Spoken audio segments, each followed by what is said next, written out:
नमस्कार साथियों, स्वागत है आप सभी का प्रशिक्षण क्लासेज के ऑनलाइन प्लेटफॉर्म पर। मैं अजय दुबे आप सभी का हार्दिक अभिनंदन करता हूं। आज हमारी सुपर 30 बैच एनटीपीसी में 8वीं क्लास है आपकी जनरल अवेयरनेस की। और लास्ट में भी आपको बहुत सारे पीवाईक्यूज आपको यहाँ पर विद कॉन्सेप्ट किए जा चुके हैं। और आज भी हम उन्हीं कॉन्सेप्ट के साथ में जो और भी इम्पोर्टेंट क्वेश्चंस हैं जो पिछली परीक्षाओं में पूछे गए हैं और आगे पूछे जा सकते हैं, वो बहुत सारे क्वेश्चंस विद कॉन्सेप्ट आपके हर सब्जेक्ट में क्लियर कराए जा रहे हैं। और उनको आप बेहतरीन तरीके से तैयार भी कर रहे हैं, कवर भी कर रहे हैं। और जो बच्चे इन क्लासेज को रेगुलर वे में देख रहे हैं, उनका कहीं ना कहीं एनटीपीसी में सिलेक्शन का जो रेशियो है या मार्किंग का जो रेशियो रहेगा वो बाकी उम्मीदवारों से कहीं अधिक ही होगा। तो चलिए शुरू करते हैं आज का हमारा पहला सवाल। पहला सवाल है आपका कि भारत की जलवायु की सबसे महत्वपूर्ण विशेषता कौन सी है। तो यहाँ पर आपसे भारत की जलवायु की सबसे महत्वपूर्ण विशेषता पूछी है, important feature of Indian climate. तो इंडियन क्लाइमेट का सबसे महत्वपूर्ण विशेषता क्या है? हवाओं का मौसमी परिवर्तन, वर्ष भर लगातार वर्षा, पवनों की दिशा में परिवर्तन, ग्रीष्म एवं शीतकालीन पवनों का प्रभावी होना। तो भारतीय जलवायु में कौन कौन सी चीज़ों का आपको यहाँ पर कॉन्सेप्ट देखने को मिलेगा, तो थोड़ा सा मैं आपको बता देता हूँ। देखिए, जैसे ये हमारा इंडिया है और इंडिया की जो क्लाइमेट है दोस्तों, भारत की जलवायु, तो भारत की जलवायु किस तरीके की है? तो पहली बात तो ये आती है कि हमारा भारत कौन से कटिबंध में स्थित है। ठीक है, तो भारत के बिल्कुल बीचों बीच से आपकी एक रेखा गुजरती है जिसे हम लोग 23.5 डिग्री का नॉर्थ लैटिट्यूड कहते हैं। ठीक है, तो ये 23.5 डिग्री का नॉर्थ लैटिट्यूड जो है, इसी को हम कर्क रेखा के नाम से भी जानते हैं, जो भारत के 8 राज्यों से होकर के गुजरती है। और इस कर्क रेखा के उत्तर में आपका उपोष्ण कटिबंध आ जाता है। लेकिन यहाँ भारत की जलवायु की सर्वप्रथम अगर स्टडी की बात की जाए कि इसका सर्वप्रथम अध्ययन या इसका सर्वप्रथम विचार किसने किया था, तो आपने एक अरबी यात्री का नाम सुना होगा, अल मसूदी। तो अल मसूदी ने भारतीय जलवायु के बारे में एक शब्द दिया था अरबी भाषा में, जिसका नाम था मौसम। तो मौसम शब्द से ही एक शब्द बना मानसून। तो इन्होंने कहा कि भारत की जो जलवायु है वो आपकी मानसूनी जलवायु है। और मानसून का जो अर्थ होता है दोस्तों, वो ये है कि मौसम के अनुसार हवाओं में जब परिवर्तन आता है तो उसे ही हम क्या कहते हैं? मानसून कहते हैं।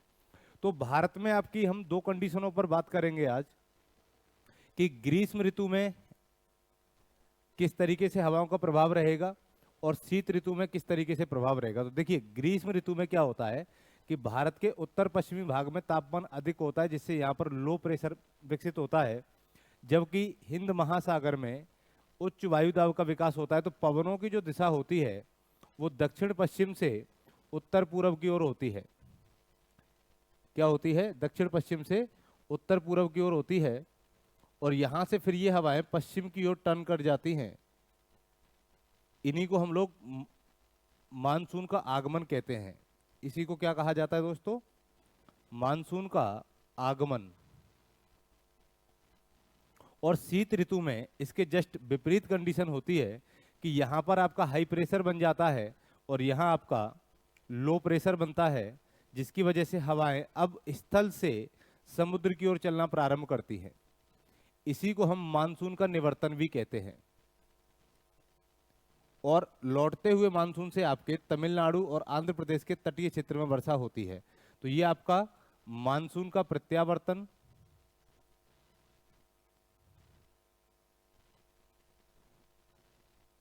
या मानसून का निवर्तन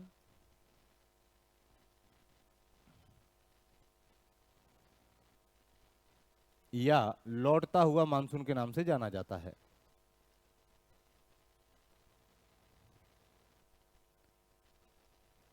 तो ग्रीष्म ऋतु में हवाओं की जो दिशा है वो समुद्र से स्थल की ओर है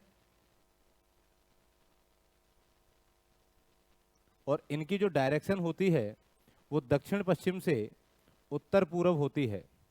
तो 6 महीने जो हवाएं हैं हमारी, वो समुद्र से स्थल की ओर चलेंगी, जबकि शीत ऋतु में यही हवाएं स्थल से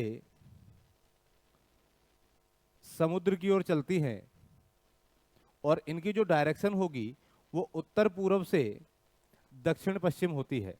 इसलिए हम इसे दक्षिण पश्चिमी मानसून भी कहते हैं, और शीत ऋतु में जब हवाएं वापस लौटती हैं तो इसे उत्तर पूर्वी मानसून भी कहते हैं।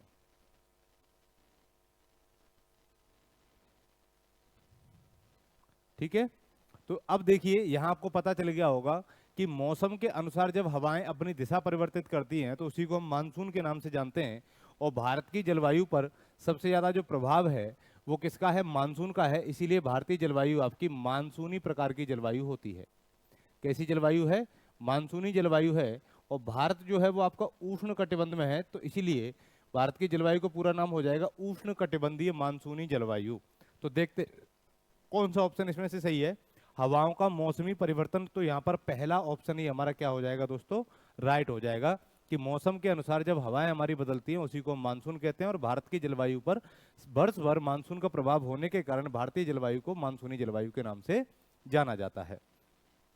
अगला सवाल क्या है आपका? अगला सवाल है कि एक ग्रह की अपने कक्ष में सूर्य से न्यूनतम दूरी को क्या कहा जाता है? तो अगर हम केवल पृथ्वी की बात करते हैं, जैसे मान लीजिए ये हमारा सूर्य है, सन है, और सूर्य से अधिकतम दूरी पे आपकी पृथ्वी है, ये आपकी अर्थ हो गई, और एक ये न्यूनतम दूरी हो गई। ठीक है, ये अर्थ हो गई। तो इसकी जो न्यूनतम दूरी होती है इसे क्या कहते हैं, और अधिकतम दूरी को क्या कहते हैं? वैसे अगर आपको मालूम हो कि सूर्य और पृथ्वी के मध्य की जो औसत दूरी है, सूर्य और पृथ्वी के मध्य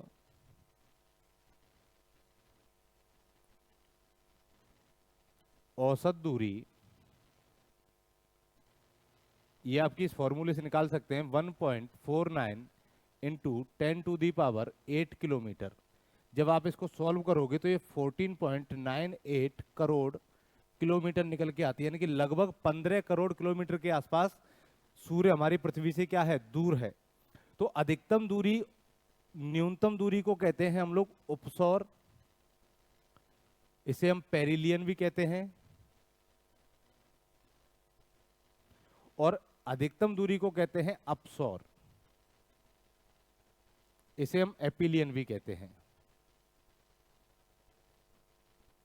तो एपिलियन होता है आपका 4 जुलाई को, और पेरिलियन होता है आपका 3 जनवरी को।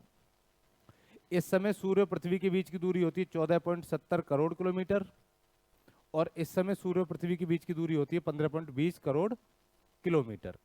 तो यहाँ पर क्वेश्चन क्या पूछा गया है कि सूर्य से न्यूनतम दूरी को क्या कहते हैं? तो सूर्य से न्यूनतम दूरी को पेरिलियन के नाम से जाना जाता है। ठीक है, उपसौर के नाम से जाना जाता है। इसीलिए हमारा राइट आंसर क्या हो जाएगा? यहाँ पर ए हो जाएगा। अगला सवाल देखते हैं। अगला सवाल क्या है आपका? स्थानांतरणशील कृषि की शुरुआत सर्वप्रथम कहां से हुई? तो यहां पर स्थानांतरित कृषि की बात की गई है। तो पहली बात तो यही समझना हमें जरूरी है कि स्थानांतरित कृषि किसे कहते हैं। तो देखिए, इसी को हम लोग झूम कृषि के नाम से भी जानते हैं, या झूमिंग कृषि भी कहते हैं इसी को। कि जब हम लोग क्या करते हैं, जंगलों को काटकर खेत बनाते हैं तो जंगलों में आग लगा दी जाती है, उसके बाद उसकी जो राख होती है वो उस जमीन में, उस मिट्टी पर क्या होती है? मिल जाती है, जिससे उस मिट्टी की उर्वरता बढ़ जाती है, और वहां पर कृषि का कार्य किया जाता है। फिर 2-3 साल के लिए आगे बढ़ जाते हैं, फिर आगे जंगलों की सफाई की जाती है। इस तरीके से ये प्रोसेस चलती रहती है, और 2-3 साल तक के लिए पिछली जमीन खाली पड़ी रहती है। ऐसी कृषि को हम लोग स्थानांतरित कृषि कहते हैं, झूमिंग कृषि कहते हैं इसको। तो भारत में इस प्रकार की जो कृषि है वो उत्तर पूर्व में अधिकतर आपको देखने को मिलेगी, और अलग अलग स्थानों पर इसके अलग अलग नाम भी पाए जाते हैं। तो इसका जो प्रारंभ है या इसकी जो शुरुआत है, ये इंडिया में, सॉरी पूरे वर्ल्ड में कहां से मानी जाती है? तो थाईलैंड में सबसे पहले क्या हुआ था? स्थानांतरित कृषि का प्रारंभ हुआ था। इसकी शुरुआत किस देश में की गई थी? थाईलैंड में की गई थी। इसलिए इसका राइट आंसर क्या हो जाएगा? थाईलैंड हो जाएगा। अगला सवाल क्या है कि ब्रिटिश काल में भारत में निम्नलिखित में से किस भू राजस्व व्यवस्था को नहीं अपनाया गया था?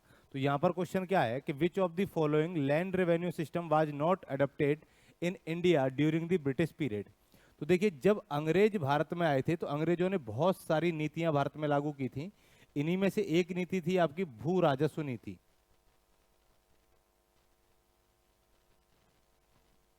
तो भू राजस्व नीतियों में सबसे पहले रैयतवाड़ी बंदोबस्त आया था, सॉरी, स्थायी बंदोबस्त, परमानेंट सेटलमेंट,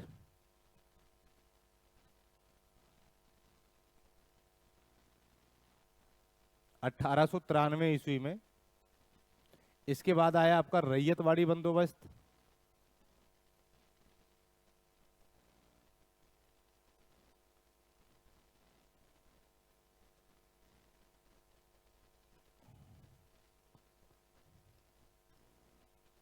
सत्रह सौ तिरानवे में। ये 1822 में आया आपका 20 में। और फिर आता है आपका महालवाड़ी बंदोबस्त। तो ये चीजें थी अंग्रेजों ने जो बंदोबस्त सिस्टम या ये कहें कि सेटलमेंट सिस्टम जो था ये 1822 में आया था। तो इसमें जो कर की दर रखी गई थी, टैक्स की जो रेट रखी गई थी, वो अलग अलग रखी गई थी कि कंपनी को उत्पादन का 10/11 भाग दिया जाएगा और जमींदारों के पास उत्पादन का 1/11 भाग रहेगा। इसका मतलब स्थायी बंदोबस्त में भूमि का जो मालिक था, भूमि का मालिक किसको बनाया गया था? जमींदार को बनाया गया था। तो किसान जो थे यहाँ पर एक बेगार की तरह कार्य करते थे, उनका यहाँ कोई हिस्सा नहीं होता था। रैयतवाड़ी बंदोबस्त जो है वो 1820 ईस्वी में आया और इसमें भूमि का जो मालिक बनाया गया था दोस्तों, वो किसान को बनाया गया था, रैयत को बनाया गया, इसीलिए इसको क्या नाम दिया गया? रैयतवाड़ी व्यवस्था। और इसमें टैक्स की जो दर रखी गई वो 33% के आसपास रखी गई। उसके बाद में 1882 में आपका महालवाड़ी सिस्टम आता है और इस महालवाड़ी सिस्टम के तहत जो भूमि का मालिक था वो महाल को बनाया गया। महाल यानी कि ग्राम के जितने भी उच्च लोग थे या एक समूह को क्या कर दिया गया? टैक्स देने का अधिकार दिया गया। और यहाँ पर 33 से लेकर के 55% तक आपकी टैक्स की दर रखी गई। तो इस तरीके से 3 व्यवस्थाएं अंग्रेजों ने भारत में लागू की। तो इसमें से स्थायी बंदोबस्त था, रैयतवाड़ी बंदोबस्त था, महालवाड़ी व्यवस्था थी और दहसाला सिस्टम जो था ये नहीं था। इसीलिए यहाँ पर राइट आंसर क्या हो जाएगा आपका? दहसाला व्यवस्था हो जाएगा। क्लियर है दोस्तों? अगला सवाल क्या है कि कृषि में मूलतः किस प्रकार की बेरोजगारी की प्रधानता देखी जाती है? तो देखिए, कृषि जो है आपकी, इसको हम लोग अर्थव्यवस्था का प्राथमिक क्षेत्र कहते हैं। अर्थव्यवस्था का कौन सा क्षेत्र कहते हैं इसको? Primary sector.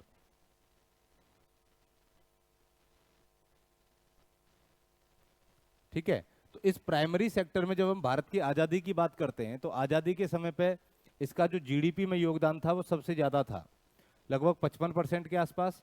और जो पॉपुलेशन थी जो एग्रीकल्चर में लगी हुई थी उस समय, वो लगभग 80% के आसपास हमारी पॉपुलेशन किसमें कार्यरत थी? कृषि क्षेत्र में कार्यरत थी। लेकिन वर्तमान में सबसे ज्यादा जीडीपी में जो योगदान है वो आपका किसका माना जाता है? सेवा क्षेत्र का माना जाता है, सर्विस सेक्टर का माना जाता है। जबकि सर्विस सेक्टर में भारत की सबसे कम जनसंख्या अभी भी कार्यरत है। तो कृषि क्षेत्र में सबसे बड़ी बेरोजगारी जो है वो होती है आपकी प्रच्छन्न बेरोजगारी।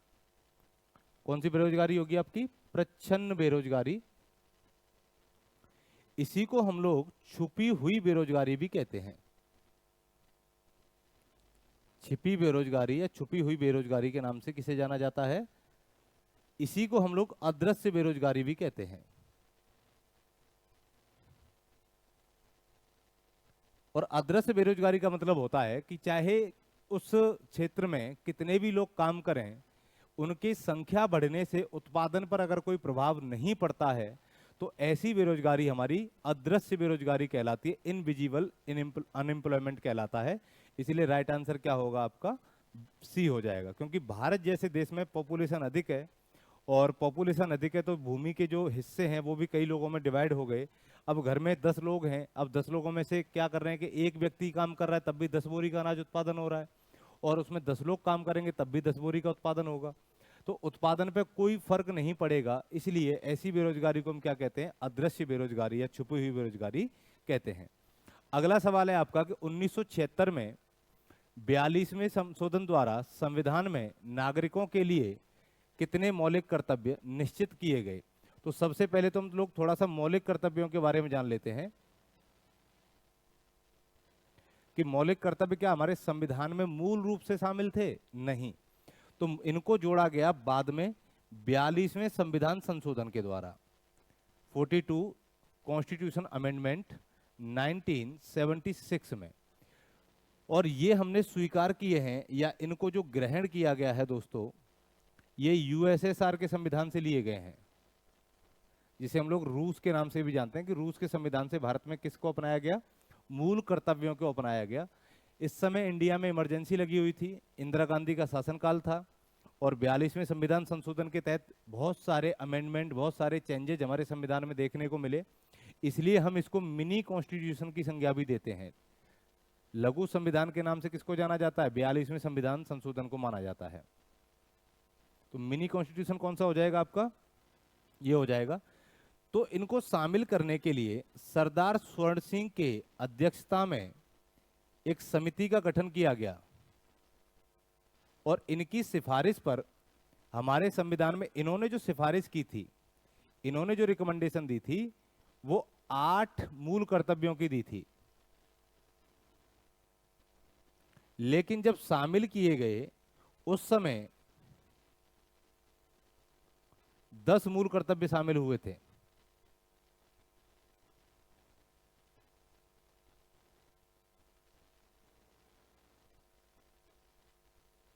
लेकिन बाद में चल के एक मूल कर्तव्य और शामिल हुआ आपका 86वें संविधान संशोधन के द्वारा।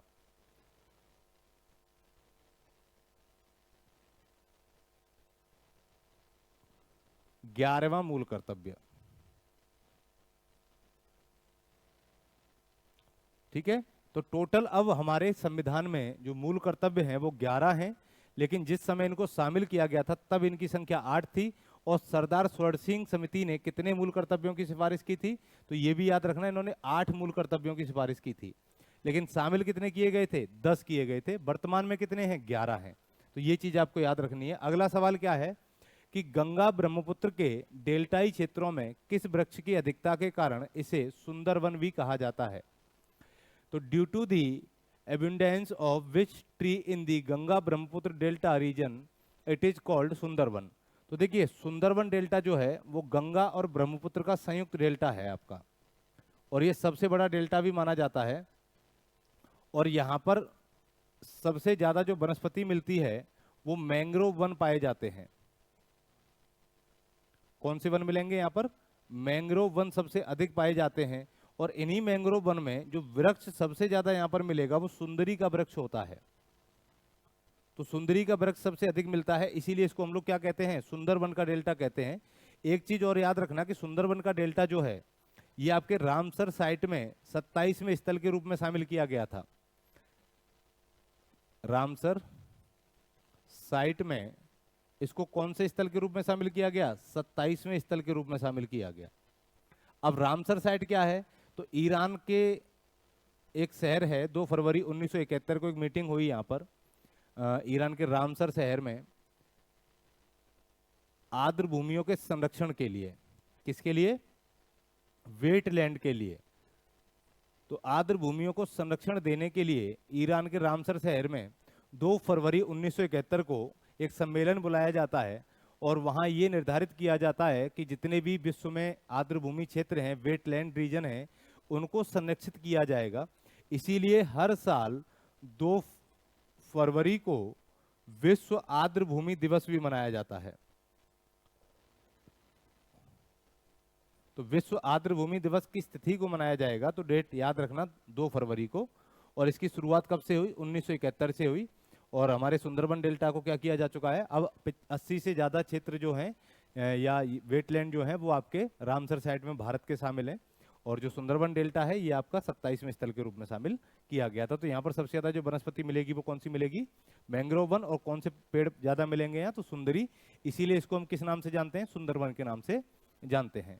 ठीक है, इसके बाद अगला सवाल है आपका कि संविधान के किस अनुच्छेद के तहत राष्ट्रीय आपातकाल की उद्घोषणा राष्ट्रपति कर सकता है?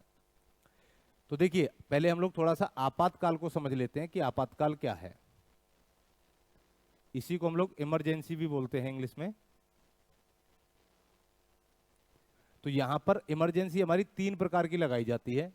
एक होती है आपकी राष्ट्रीय आपातकाल,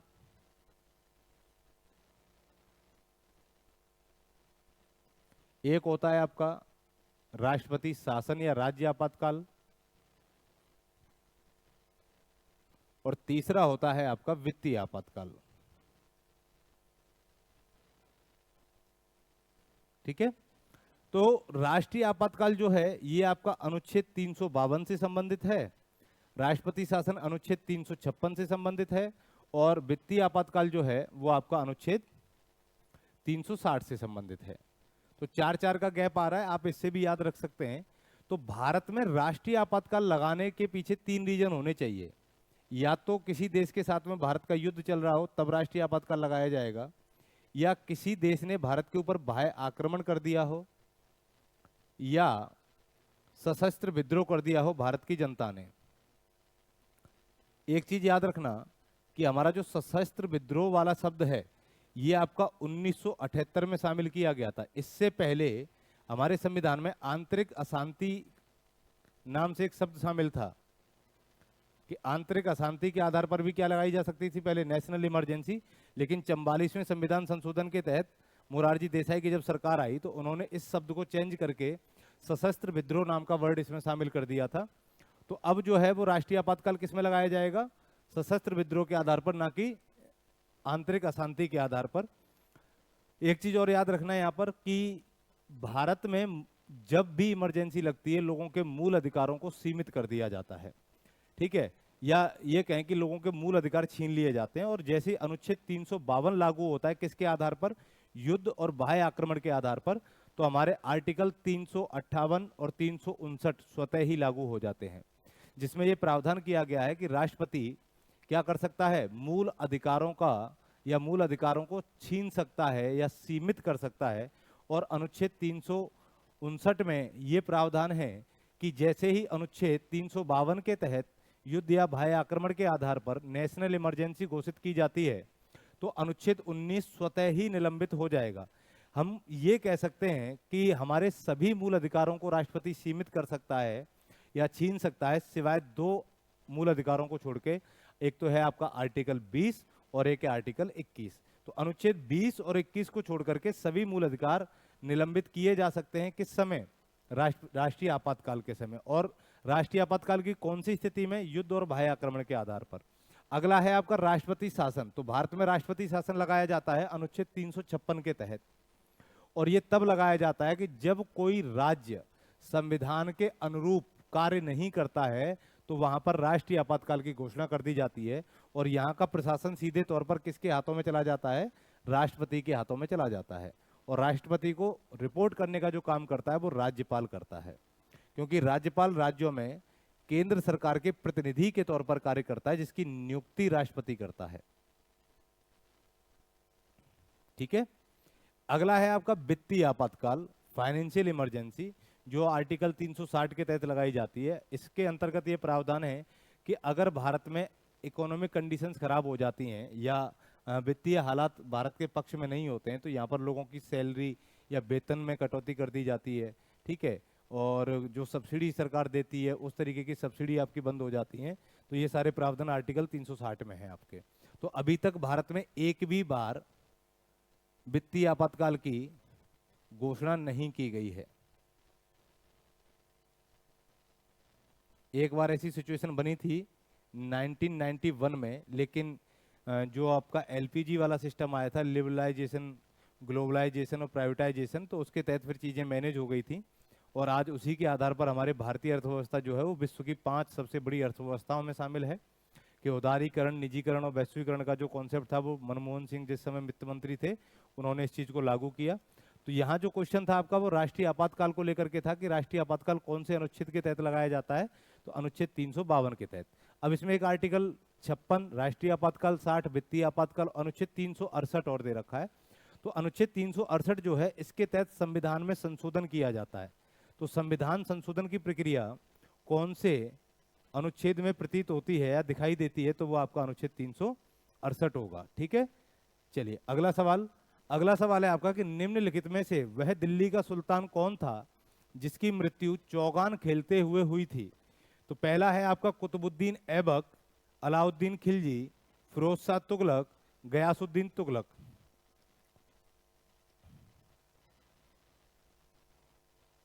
ठीक है, तो देखो भारत में जब मुस्लिम अटैकर्स आए थे,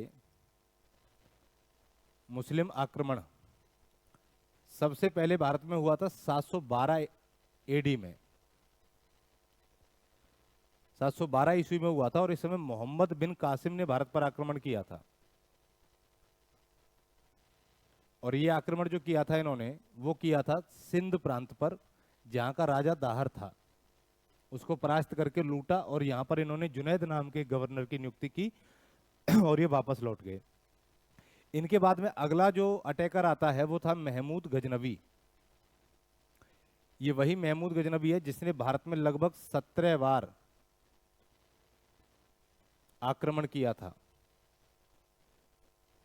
ठीक है, 1000 से लेकर के 1028 ईस्वी तक। और इसमें सबसे इंपॉर्टेंट आक्रमण जो माना जाता है इसका, वो 16वां आक्रमण माना जाता है, जो सोमनाथ मंदिर को इसने लूटा था।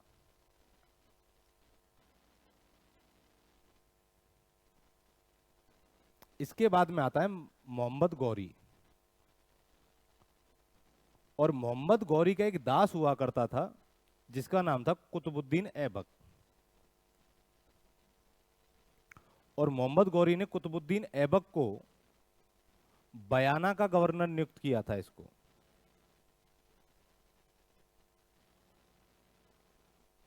कहां का गवर्नर नियुक्त किया? बयाना का गवर्नर नियुक्त किया था। और जब गौरी यहां से चला गया तो इसने क्या किया, भारत में गुलाम वंश की नींव रखी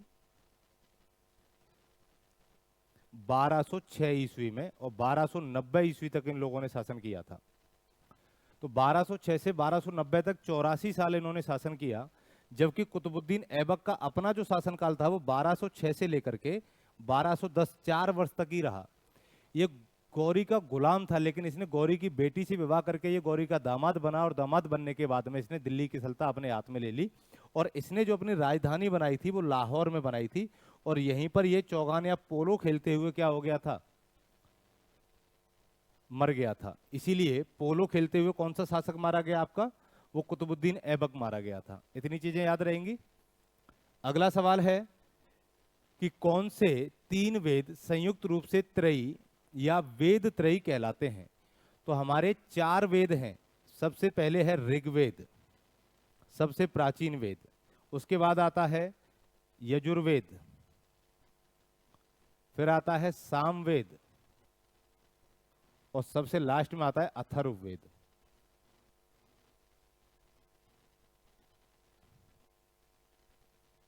इसमें से प्रारंभ के जो 3 वेद हैं दोस्तों, उन्हीं को हम क्या कहते हैं? वेद त्रयी कहते हैं।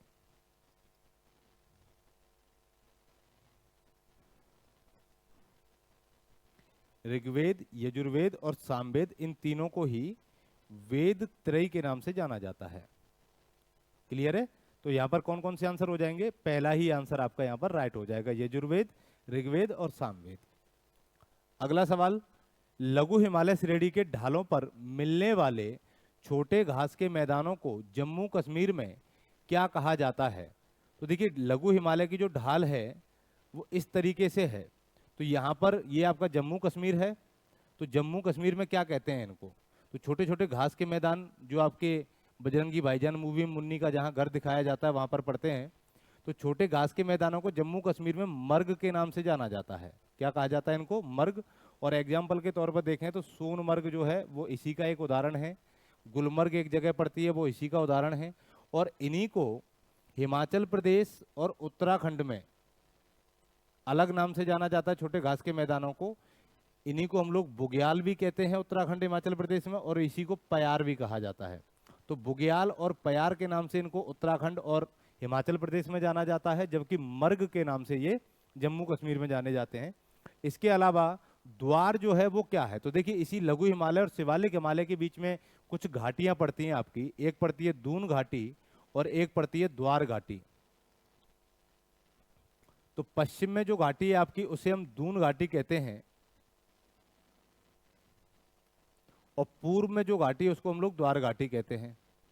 तो पश्चिम में दून घाटी में आपका देहरादून बसा हुआ है और पूर्व में आपका हरिद्वार बसा हुआ है, जिसे हम द्वार घाटी कहते हैं। ठीक है, तो ये अलग चीज हो गई और ये आपके घास के मैदान हो गए। तो राइट आंसर यहाँ पर क्या हो जाएगा, मर्ग हो जाएगा कि लघु हिमालय की ढलान पर जो छोटे छोटे घास के मैदान पाए जाते हैं उनको मर्ग के नाम से जाना जाता है। अगला सवाल है आपका कि भारतीय राष्ट्रीय कांग्रेस का वर्ष 1929 में लाहौर अधिवेशन, जिसमें अंग्रेजों से पूर्ण स्वतंत्रता पाने का संकल्प अंगीकृत किया गया था, किसकी अध्यक्षता में हुआ था? तो देखिए, लाहौर अधिवेशन से कई बार क्वेश्चन आपके पूछे जा चुके हैं।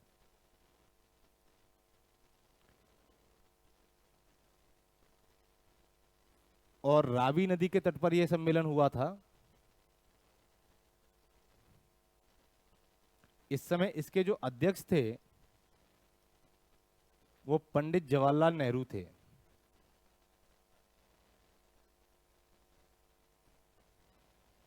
इन्होंने यहीं पर एक घोषणा की थी कि आने वाले 30 जनवरी 1930 को भारत का प्रथम स्वतंत्रता दिवस मनाया जाएगा। और रावी नदी के किनारे ही इन्होंने पहली बार तिरंगा झंडा फहराया था।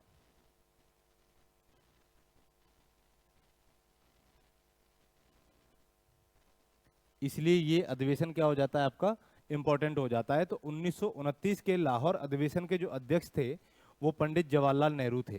ठीक है, अगला सवाल, उत्तरी अमेरिका की सर्वोच्च चोटी माउंट मैकिनले स्थित है कहां पर? तो देखिए, उत्तरी अमेरिका में बहुत सारी रेंज हैं आपकी। ये आपका उत्तरी अमेरिका है और उत्तरी अमेरिका में जो पर्वत हैं वेस्टर्न घाट में, तो यहां पर आपका पड़ता है ब्रुक्स रेंज, नीचे की साइड में अलास्का रेंज, फिर मैकेंजी, मैकेंजी के बाद में रॉकी, कोस्ट रेंज, कोस्ट के बाद कैस्केड, इधर सियरा नवेदा, ये आपका सियरा माद्रे ओरिएंटल और सियरा माद्रे ऑक्सीडेंटल, यहाँ पे पड़ता है आपका अपलेशियन माउंटेन। तो माउंट मैकिनले जो है वो नॉर्थ अमेरिका की सबसे ऊंची चोटी है। Mount McKinley, highest peak of north America.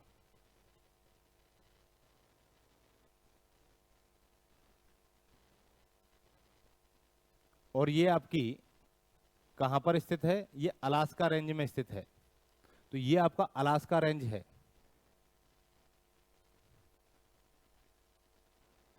इस अलास्का रेंज में माउंट मैकिनले स्थित है और अलास्का पर यूएसए का अधिकार है। जो राजनीतिक अधिकार है वो किसका हो जाएगा? तो ये यूएसए की सबसे ऊंची चोटी तो है ही, साथ में किसकी सबसे ऊंची चोटी है?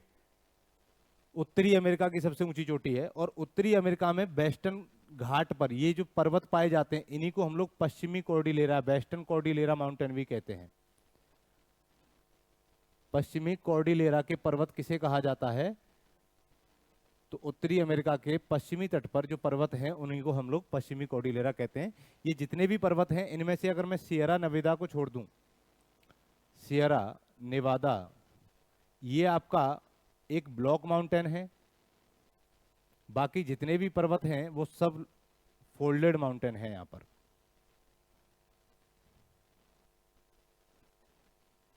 तो माउंट मैकिनले आपकी अलास्का श्रेणी में स्थित है, अलास्का रेंज में स्थित है, इसलिए इसका राइट आंसर क्या हो जाएगा? सी हो जाएगा। अगला सवाल है, द वेल्थ ऑफ नेशन पुस्तक के लेखक कौन है? तो द वेल्थ ऑफ नेशन पुस्तक के लेखक हैं आपके एडम स्मिथ। तो कई बार बुक्स से भी आपसे क्वेश्चन पूछ लेगा उनके राइटर कौन है। ऐसे ही आपके इंडियन फ्रीडम स्ट्रगल में बहुत सारी बुक्स आपकी आई, 1857 क्रांति से संबंधित बहुत सारी किताबें आई, वो किसकी हैं? तो ये सारे सवाल आपसे पूछे जाएंगे। अगला है कि आरबीआई द्वारा घोषित निम्न में से किसे तरलता समायोजन सुविधा भी कहा जाता है? तो which of the following announced by RBI is also called liquidity adjustment facility? तो लिक्विडिटी एडजस्टमेंट फैसिलिटी क्या होती है? ठीक है, तो ये आपको बताना है।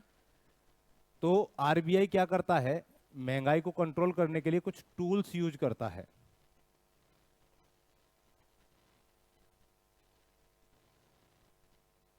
इन्हीं को हम लोग मॉनेटरी पॉलिसी में रखते हैं। उसमें कुछ टूल्स होते हैं आपके क्वालिटेटिव टूल्स और कुछ होते हैं आपके क्वांटिटेटिव टूल्स। तो उन्हीं में से एक होता है आपका CRR,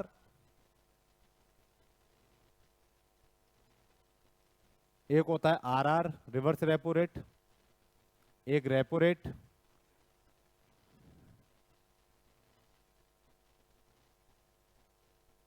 ठीक है, ये हो गया CRR हो गया। एक होता है आपका बैंक रेट, वो बैंक डिसाइड करते हैं। तो यहां पर पूछा गया कि तरलता समायोजन सुविधा भी किसे कहते हैं, तो SLR को तरलता समायोजन सुविधा कहा जाता है, ठीक है।